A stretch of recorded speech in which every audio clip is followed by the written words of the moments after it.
Olá, começando mais uma edição especial do programa Linha de Frente aqui pela Aratu e pelo Aratu Online, recebendo hoje a participação do deputado federal, o Jair Messias Bolsonaro, pré-candidato a presidente da República pelo PSL. O senhor chegou bem na Bahia, foi bem recebido? Está sendo uma regra, né, em qualquer lugar do Brasil, ao longo dos últimos 3 anos, ter uma recepção com a mesma temperatura. Varia um pouquinho o público, mas a consideração, o apoio, a emoção, o respeito, a confiança é muito importante, eu estou muito feliz com isso. Antes de fazer a primeira pergunta, eu queria saber uma coisa que sempre tive curiosidade. Qual é a lista de perguntas que o senhor já não aguenta mais ouvir desse processo todo? É homofóbico, racista, xenófobo, fascista. É o que a esquerda pode me acusar. Né? Vai me acusar do quê? De não ter conhecimento? Modéstia à parte, estou estudando muito, aprendendo cada vez mais. E ter a humildade ao meu lado e Deus na condução do trabalho. O deputado, o senhor é caracterizado por ter uma legião de fãs. Aliás, fãs não, fãs é pouco, ele tem fanáticos. Quando se fala o nome de Bolsonaro, principalmente nas redes sociais, as pessoas mobilizam cargas enormes de energia, a favor e contra. Eu queria saber o que é que o senhor pode responder, pode dizer para quem chama o senhor de bolsomito e também para quem condena e critica as posições que o senhor adota. Primeiramente é melhor ser chamado de bolsomito do que sardinha ou outro codinome qualquer da lista da Odebrecht. Isso vem da garotada que apelidou isso daí, apesar de um dos meus apelidos de infância era Parmito, tá ok? por causa da minha canela branca, né? E eu extraía palmito também, naquele tempo podia, né? Lá no Vale do Ribeira. Mas quem critica, é um direito deles criticar. Eu defendo a mídia livre, né? Sempre livre. Na internet pode ter certeza que eu sou um dos mais atacados. Nunca falei em regular a internet. Tenho pavor daquela história de crime de ódio. A Venezuela quer fazer agora. Existe na Alemanha também. O que passa a ser crime de ódio? Chamar você de 4 olhos aqui. E quem julga? Chamar você de barrigudo, de careca. E quem vai julgar? Qual o limite? Então não tem que ter limite. Quem vai fazer o filtro? É quem está acompanhando na internet.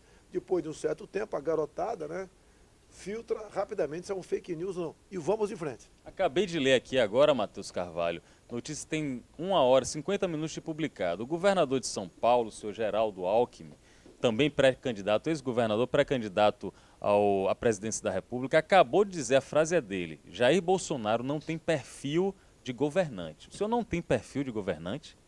Olha, os diálogos do senhor Geraldo Alckmin é com o pessoal do Odebrecht. Ele está preocupadíssimo com o Paulo Preto. Então, esse perfil de governar, conversar com esse tipo de gente, eu não tenho mesmo, com muito prazer. Ele disse mais, que eu sou um caranguejo que anda para trás. Eu quero descobrir qual é a família desse caranguejo que anda para trás. Esse caranguejo anda para a direita ou para a esquerda, né? Ele anda para a esquerda. É isso que nós não queremos mais. É o político tradicional. E fica vexatório para o senhor Geraldo Alckmin, uma nova pesquisa agora, né, da XP, nesse exato momento, confirmando uma anterior. Ele perde para mim em São Paulo. Quem está perdendo em casa?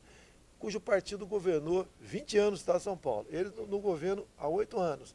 Não consegue estar à frente do patinho feio que sou eu, né? Que só tem um deputado federal ao meu lado de São Paulo. É sinal que quem está mal das pernas é ele. Agora, se esse pessoal não falar meu nome, quem vai ouvi-los? O senhor está aqui na Bahia, que é um fortíssimo reduto petista, muito forte. Em todas as eleições, os candidatos a presidente pelo PT têm votações expressivas. O senhor já tem um candidato ao governo aqui? Já tem alguém que te apoie nacionalmente aqui na Bahia? Olha, nós remodelamos um partido, o PSL, em 40 dias. Muito difícil, porque você pode ver, até o fundão, 1 bilhão e 700 milhões, entrou no balcão de negócio para comprar passe de deputados com mandato ou bem votados no passado. O que nós decidimos? 100% nas 27 unidades da federação. Cabe ao presidente estadual, no caso aqui, a senhora Daiane Pimentel, decidir conduzir essas questões. Só não aceitamos, obviamente, e nem precisava falar com ela isso, né? Qualquer conversa com PT, PCdoB ou PSOL. O Jair Bolsonaro é considerado um político de direita. Eu quero saber se o senhor concorda com isso. E qual a opinião do senhor a respeito do presidente americano Donald Trump? Ele tem feito um bom mandato? Olha, eu conheci o Trump, talvez com vocês, por ocasião das prévias norte-americanas, né? E ele começou a sofrer muito fake news, muitas acusações semelhantes a que eu sofria ao longo de muito tempo. E a população americana fez a sua devida leitura e foi um duro golpe na imprensa tradicional, acabou elegendo ele. Em grande parte comunga das ideias dele. Ele quer a América grande, eu quero o Brasil grande. Tá? É um homem que tem a família acima de tudo, que teve medidas corajosas da equipe econômica, como diminuir o imposto dos empresários, de modo que as empresas voltaram para os Estados Unidos. Até que o pessoal também divide lá, negro, latino, não sei o quê, né? Até essas minorias de fora que votaram em parte contra o presidente, hoje em dia o apoiam. E a América está aí dando exemplo, o dólar subindo, e nós temos que nos preocupar é conosco, e não com a política deles para nós não darmos bem por lá de cá. Então, Donald Trump tem Deus acima de tudo. Imagine Israel, Coreia do Sul e Japão sem Donald Trump. Até mesmo nós, com todo o respeito, ok? Então, pretendo sim, caso chegue lá, me aproximar e muito do presidente Donald Trump dos Estados Unidos. O professor e filósofo Olavo de Carvalho já declarou voto no senhor. Falou, é o candidato que eu apoio. É um homem já influente na intelectualidade brasileira, mora nos Estados Unidos. E ele disse que a principal razão para isso é que o senhor é o único candidato nacionalista, que todos os outros estariam seguindo uma agenda globalista. O seu partido, PSL, é considerado um partido liberal. Há algum tipo de divergência nesse aspecto? Por que caminho vocês vão seguir? Primeiramente, não leve em conta estatuto partidário. Estatuto partidário é igual aquela menina bem maquiada, né? O homem dizendo que ganhou na loteria, tá? Você quer conquistar alguma coisa. Até mesmo ouso dizer a vocês que a grande maioria dos deputados não conhece o seu estatuto. É uma peça de ficção. O Olavo de Carvalho sempre tem razão, né? De vez em quando ele até exagera um pouquinho ali. Eu me considero um patriota e não nacionalista, pensando no Brasil em primeiro lugar. O deputado Jair Bolsonaro já demonstrou que é muito transparente e direto nas respostas. O senhor é militar da reserva, o senhor tem uma ligação muito forte com a parte militar do Brasil, as Forças Armadas, e o senhor tem influência e tem as informações de lá de dentro, da caserna e tudo isso. O senhor acha que os militares estão sendo bem tratados no Brasil? O senhor acha que os militares estão sendo bem remunerados e eles estão sendo bem equipados para cumprir a tarefa constitucional deles? Umas Forças Armadas bem preparadas, equipadas, em condições de exercer e cumprir seu papel constitucional, é questão de segurança nacional. Desde Fernando Henrique Cardoso, isso não vem acontecendo. Por quê, basicamente? Nós somos o último obstáculo para o socialismo. A esquerda não esquece da nossa atuação de 64 a 85. Hoje nós garantimos a liberdade e a democracia do Brasil. Bem como o especial PT não esquece a participação do Exército por ocasião do impeachment, que houve sim. O governo queria decretar o estado de defesa e, para tanto, tinha que ter um fato. E o senhor, comandante do Exército à época, procurou o ministro Aldo Rebelo do PCdoB e falou que as Forças Armadas não iam aderir uma aventura plantada pelo PT para suspender o processo de impeachment. Então, no que depender de nós, não só as Forças Armadas, bem como nossas forças auxiliares, policiais, né, militares, homens da segurança e mulheres também, terão o seu valor reconhecido. Afinal de contas, né, quantas e quantas vezes nossas vidas não estão nas mãos dessas pessoas ou a nossa liberdade? Armamento, desculpe, Matheus, armamento. A população com Jair Bolsonaro no poder vai ter direito a usar armamento domiciliar? Você falou domiciliar, a gente fala, né? Isso chama-se posse de arma de fogo, né? Pela minha formação militar, minha maneira de ser, eu não consigo dormir sem uma arma do meu lado, para garantir a minha vida dentro de casa e de minha família. Acho que se vocês dois, quem está nos ouvindo, em sermos cidadãos, com alguns poucos critérios, se quiserem ter a posse da arma de fogo em casa, devemos conceder sim. No tocante ao porte, andar armado, você tem que, logicamente, dar uma certa limitada, né? Pretendemos, no primeiro momento, por exemplo, vigilantes, um exemplo. Por que não dar o porte de arma aos vigilantes depois de uns 6 meses de serviço? Senão o elemento vai apenas tirar a sua carteirinha da ata para conseguir o porte de arma. Não. Daí eu quero que o cara passe uns 6 meses ali, uma sugestão, né? Ralando, vendo como é, em sendo apto, né? Ele preenchendo alguns poucos requisitos, não a discricionalidade como existe atualmente na lei, você tem que comprovar a efetiva necessidade. Daí, quem está lá te ouvindo vai falar que isso não está comprovado. Então, pretendemos sim flexibilizar bastante o porte de arma de fogo. Até porque irresponsável é o governo do PT, do PSDB, que desarmaram o cidadão de bem e deixaram os bandidos cada vez melhores. E o plebiscito indicou outra coisa na época, né? Indicou, foi um número que ninguém acreditava, que o lado deles, né, o voto sim tinha artistas globais, tinha recursos, até o movimento Viva Rio não pôde continuar participando porque recebia dinheiro de fora, e nós fomos vitoriosos, se não me engano, 64%, para que o Brasil continuasse fabricando armas e munições e comercializasse com critérios as armas aqui dentro. Conseguiram burlar a lei, de modo que é quase impossível você, com todo respeito, vocês dois aqui, ter a posse de arma de fogo em casa.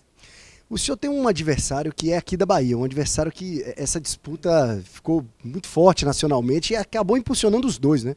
O deputado Jean Willis. Foi até nosso colega de faculdade, por coincidência. A impressão que eu tenho às vezes é que ele leva mais a sério essa rivalidade do que o senhor. Como é que se dá isso? Ele chegou muito depois de mim. Eu estou no 7º mandato de deputado federal. O senhor acabou impulsionando mais o Jean Willis do que o contrário? Eu acho que sim. Ele passou de 14 mil para 140 mil votos na reeleição dele no janeiro. A minha briga não é com a pessoa, ser humano dele, que eu até conversaria com ele sem problema nenhum. É contra as ideias dentro da Câmara. Por exemplo, um dos projetos de lei dele, que é do PSOL, com Érica Cocai, que é do PT, permite crianças, meninos, a partir de 12 anos de idade, sem consentimento dos pais, fazer a cirurgia de mudança de sexo. Logicamente que esse projeto não vai para frente, mas a ideia, a apresentação do projeto fica complicado. Faz parte de um pacote de intenções. Isso eu nem vou discutir com ele. Enquanto tiver esse tipo de ideia... Agora, uma pessoa que acha que o menino pode mudar de sexo com 12 anos, acha, como ele votou contra, a redução da maioridade penal, ou seja, um assassino, um estuprador com 17 anos de idade não é responsável pelos seus atos. Já um menino de 12 pode cortar o seu piu-piu. Aí não dá para concordar com ele. Falando de outra colega no parlamento, a senhora Maria do Rosário, o senhor enfrentou aí um processo, uma questão judicial com ela. Aí eu queria perguntar, como está essa questão judicial? É verdade que o senhor disse que estupraria, que não estupraria? Eu nem entendi aquela história, Maria do Rosário. Não merece ser estuprada, né? Virou um bordão. A história tem que ser contada na íntegra, né? Por exemplo, ela estava defendendo que um estuprador menor de idade, conhecido como Champinha, lá em 2003, não poderia, né, crime semelhante, ser julgado à luz do Código Penal, porque era contra a redução da maioridade penal. Ela dizia que quem tem 16 a 17 anos não está ainda bem informado intelectualmente, tem que responder à luz do ECA, Estatuto da Criança e do Adolescente. Naquele embate, ela perdeu o diálogo ali, e me chamou de estuprador. Eu tive uma resposta para ela, com cabeça fria, não daria.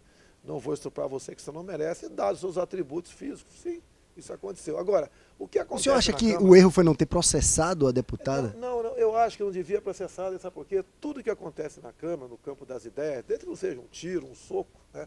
Tanto é que nós temos imunidades por quaisquer palavras, opiniões e votos. É uma emenda constitucional de 2001. Então ela tem o direito, né, de me chamar de estupradora, tem.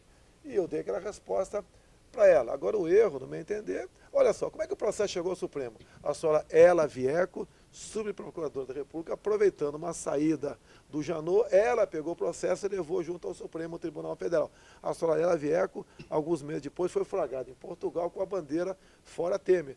E o pessoal do MP, de acordo com o seu estatuto, não pode participar de qualquer ato ou ação político-partidária. Ela foi defenestrada lá do Ministério Público. E mais ainda, no caderno de tese do PT, discutido em 2014 aqui em Salvador, Bahia, né, um dos itens diz claramente que o PT deveria, junto aos movimentos sociais, fazer de tudo para que o deputado Jair Bolsonaro tenha seu mandato cassado. Está escrito isso.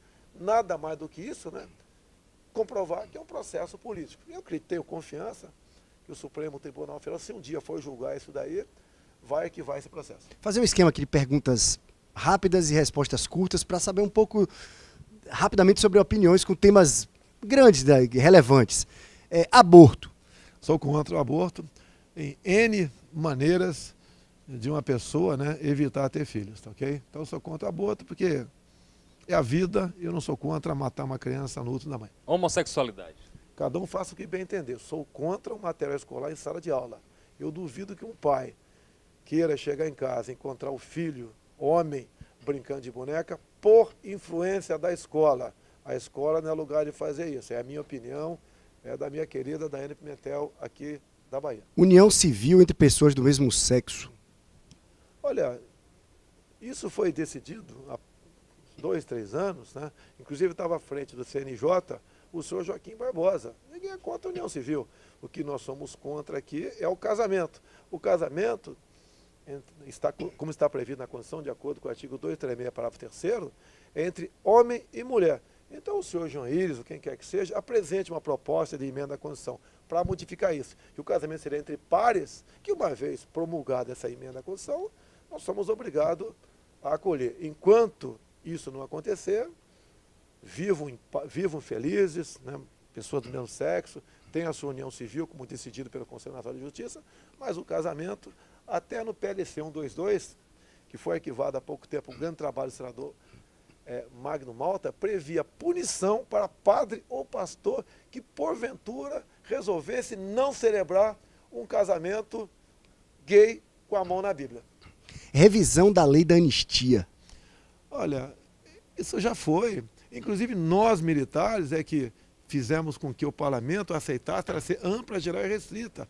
O MDB, na época, o grande partido, queria anistia para alguns, porque não queria que Leonel Brizola, Prestes, entre outros, voltassem para o Brasil. O militar que fechou a questão, o governo militar, ampla, geral e restrita. Assim foi sancionada em 79, né?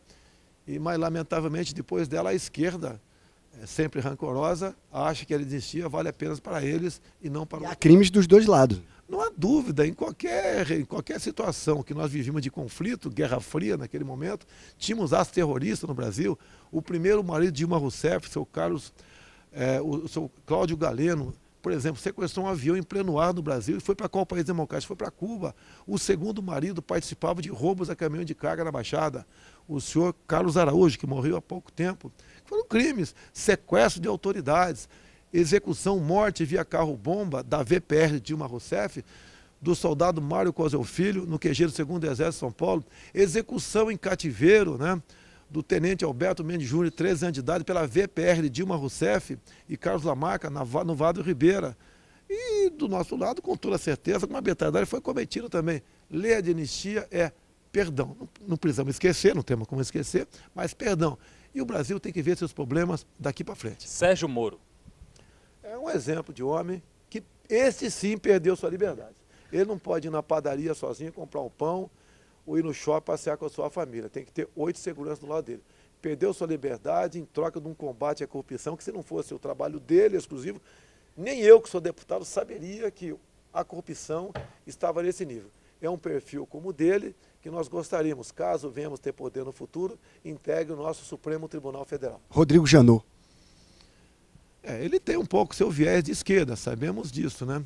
Colaborou, em parte, no tocante à minha pessoa, respondi um processo por 3 anos de racismo, caso Preta Gil, mesmo, né, eu exigindo e querendo as fitas brutas, como você pode ter a fita bruta, nossa entrevista aqui, mesmo assim ele atrasou em 3 anos para conseguir a fita bruta.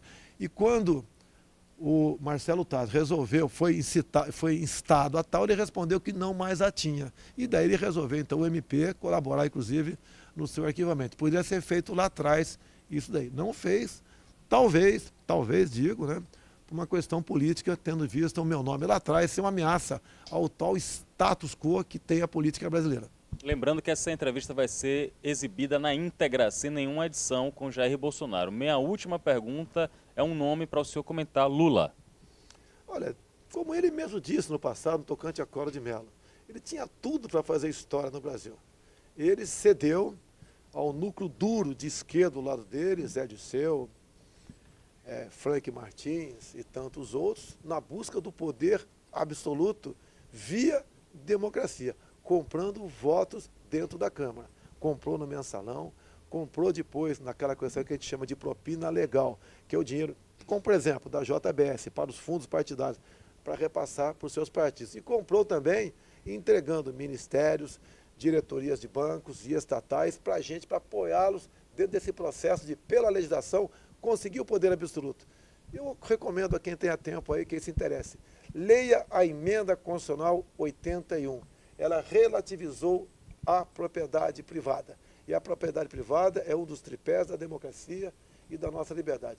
Perdeu a chance, sim, de ser um grande herói nacional. Lamentavelmente, fez semelhante, né? Não foi igual ao senhor Collor de Mello. Está cumprindo uma pena em função do que ele fez, arrebentando Petrobras, estatais, fundo de pensão, majoração do desemprego no Brasil, desgaste nos valores familiares, com essa questão de querer ensinar ideologia de gênero para a criancinha a partir de 6 anos de idade, ataque às religiões, sim, nessa história de Estado laico. Uma coisa é o Estado laico não se meter em religião nenhuma, outra é fazer um cavalo de batalha em cima disso, para que nós possamos criticar pastores, padres e assemelhados. Temos que respeitar todos, respeitar o pessoal que tem a matriz africana na sua religião. Ele perdeu, se embebedou de poder e está cumprindo agora uma pena que ele merece estar atrás das grades. Deputado federal pelo Rio de Janeiro, Jair Bolsonaro, pré-candidato a presidente da República pelo PSL, eu agradeço ao senhor. Aqui a gente dá espaço para todo mundo em iguais condições. Aratu 2018, nas eleições você escolhe Aratu e confirma. Vou encerrar o programa, esse Linha de Frente especial, com uma frase que não é minha. A frase é do presidente americano Abraham Lincoln.